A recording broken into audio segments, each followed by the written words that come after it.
Hi everyone, I hope you're okay, and I really hope that guys the videos will keep uploading are helping you out. This is the sixth video, guys, and I'll be doing question 8 from the November 2022 mathematics paper 1 examination, which was written by the learners who were enrolled under IEB. Please note that guys, the first 7 questions are already answered and the videos are uploaded, and the other questions will be uploaded after this one. Just click the link on the description below. It will take you straight to the playlist with the full memorandum, whereby you can answer all the questions. And if ever you have problems, please do write on the comment section. I'll definitely come back and assist you. Question 8. We are supposed to calculate the value of x now. But what are we given? We are given a sigma notation equaling a number. So in a situation like this, I know that this number over here represents the sum of the first n terms altogether, but I still don't know whether it's the sum of the first n terms of a geometric series or an arithmetic series, right?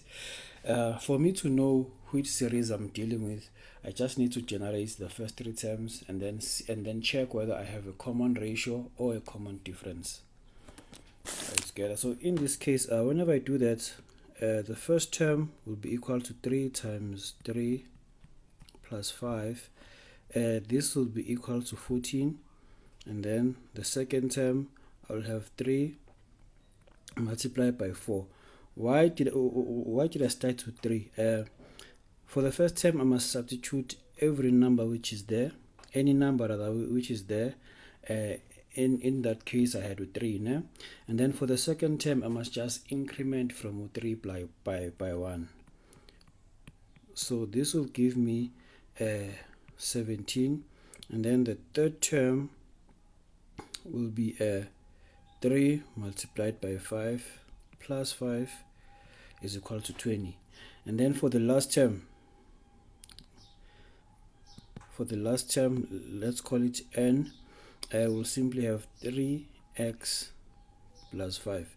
Whenever we see n, we'll substitute the value which is there. Okay, so now I do have my sequence, né? Or rather my series. My series is equal to I have 14 plus 17 plus 20. It goes until the last term, which is 3x plus 5. All right, together. I'm just tasked to find the value of x. Né? I'm given the sum. That means I must use the formula for Sn. Which formula am I going to use? I'm going to use Sn for arithmetic sequence. Why? Because I've noticed that my terms have a common difference, and which is equal to 3. All right, together. So now I do know the value of. I know that my first term is 14. My difference is 3. And the value of n is always top minus bottom plus 1. So I'll simply have x minus 3 plus 1. I'll have x minus 2, right? And I also have the sum of the first n terms. That's equal to 711. All right, together. So and I also have the last term. Let me write the last term in blue. The last term of the sequence is 3x plus 5. There are 2 ways, guys, in which I can answer this question. Eh? Okay. Why am I saying there are 2 ways? Because there are 2 equations that we use for adding terms which are in an arithmetic progression. So in this case, I'll simply say Sn is equal to n over 2, 2a plus n minus 1d. The value of Sn is 711. N is x minus 2, and then a is simply 14 plus n minus 1. N is x minus 2, right? But inside the brackets, I also have a minus 1. So I'll end up having x minus 3. The common difference is 3. All I need to do here, guys, is to just substitute. Please note that, guys, the topic of sequences and series, we are done with it whenever we are in this step. All we are supposed to do now is to solve x. That's question 1. Solve x, né? Okay, I'm solving x in the fractions. What must I do? Multiply everything by the LCD, which simply means I'll multiply both sides by 2. I'll end up having 1422 is equal to x minus 2. Inside the brackets, I'll simply have 28 plus 3x minus 9. 1422 is equal to x minus 2 plus 3x plus 19. All right, together. And then 1422, this will give me 3x squared. X plus 19 is a positive 19x.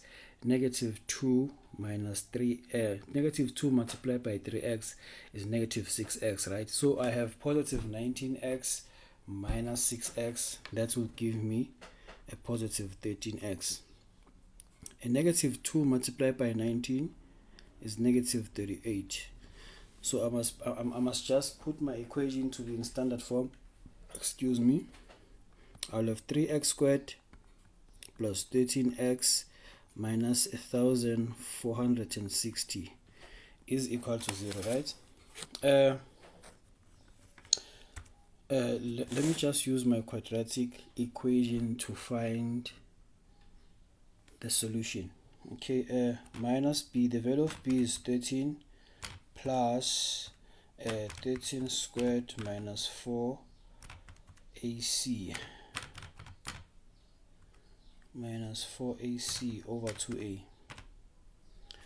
Okay, I do have a solution. I was told x is 20, so I'll pretend as if I knew the factors.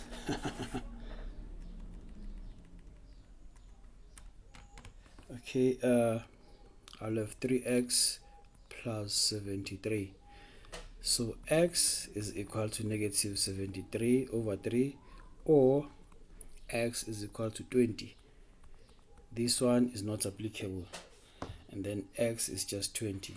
Why is that one not applicable? Because that's, firstly, it is negative, and secondly it is not an integer. That's why it is not applicable. The other way, guys, we could have done this question, could have said that Sn is equal to n over 2, and then you have a plus l. Is 711, n is x minus 2, a is 14.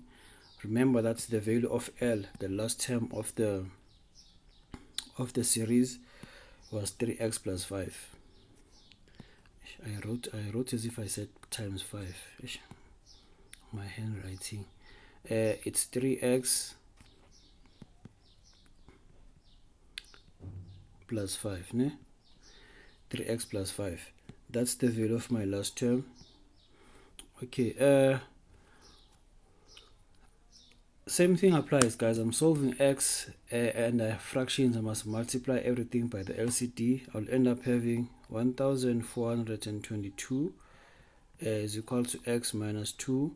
I'll have 3x plus 19. Then 1422 is equal to 3x squared plus 13x minus 38.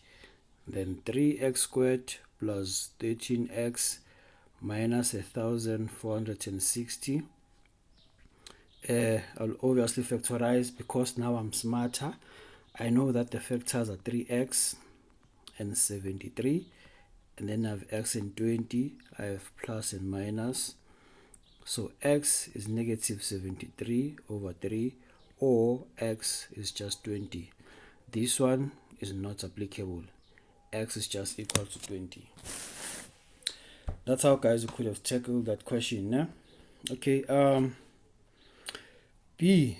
We are told that in the diagram below, a ball bounces indefinitely along the path modeled below.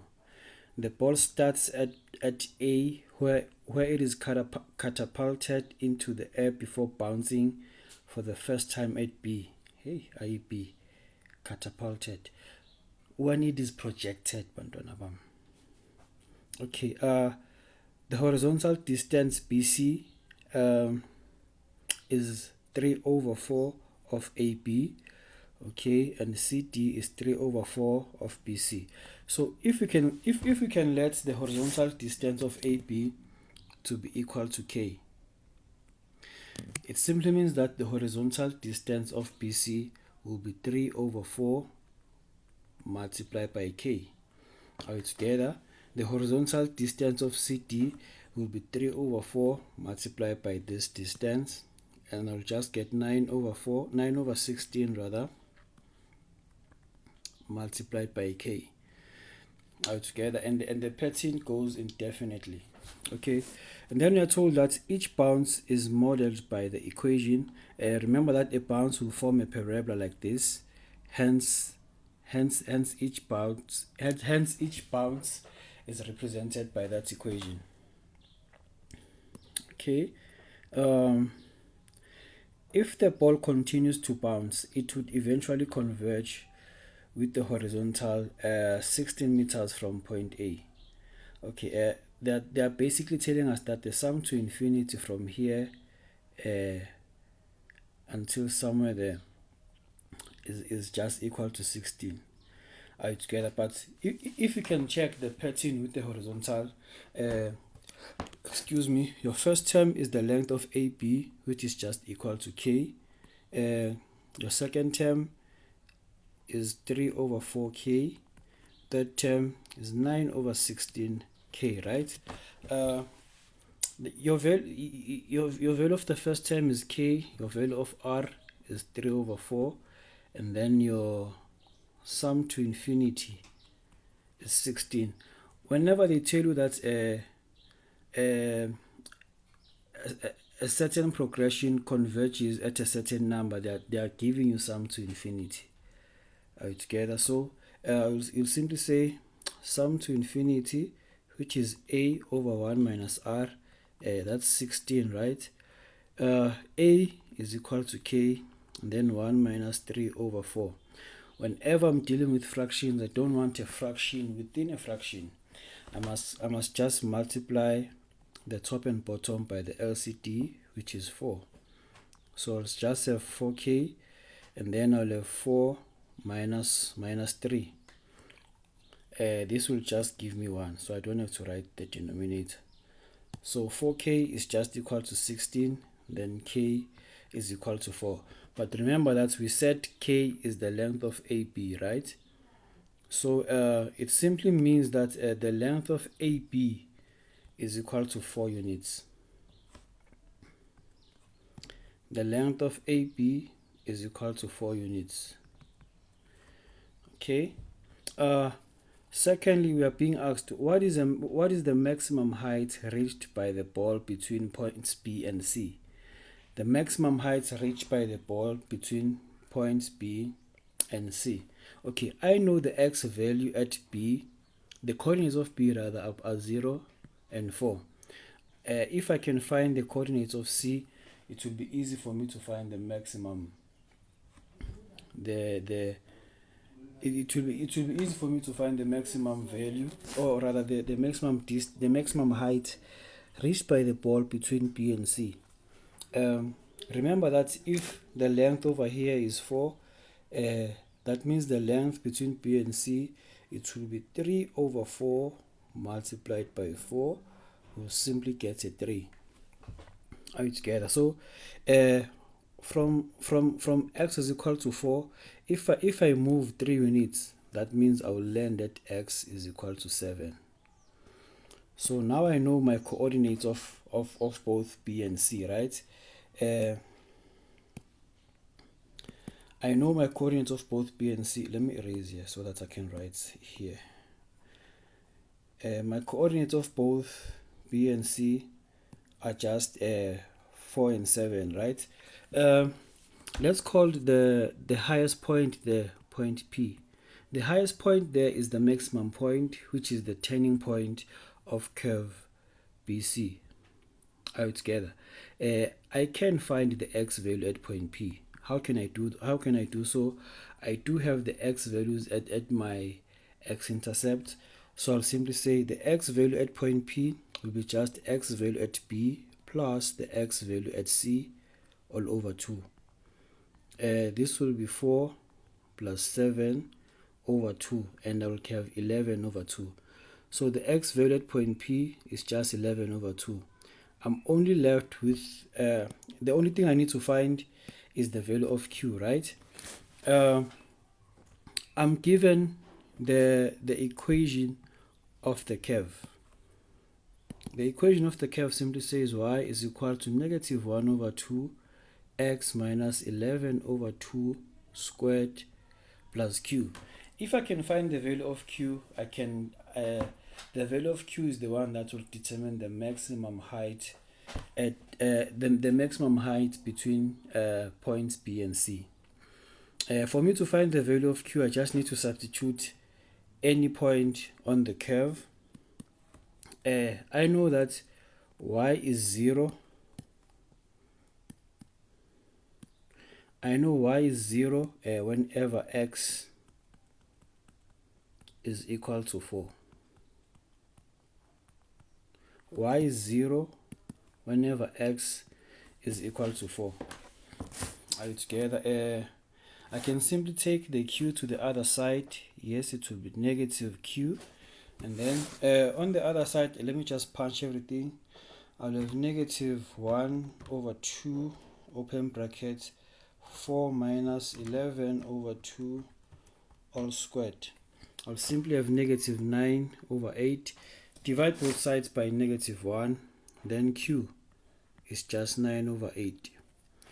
So the maximum height reached by the ball between points B and C is the value of q, which is just 9 over 8 units.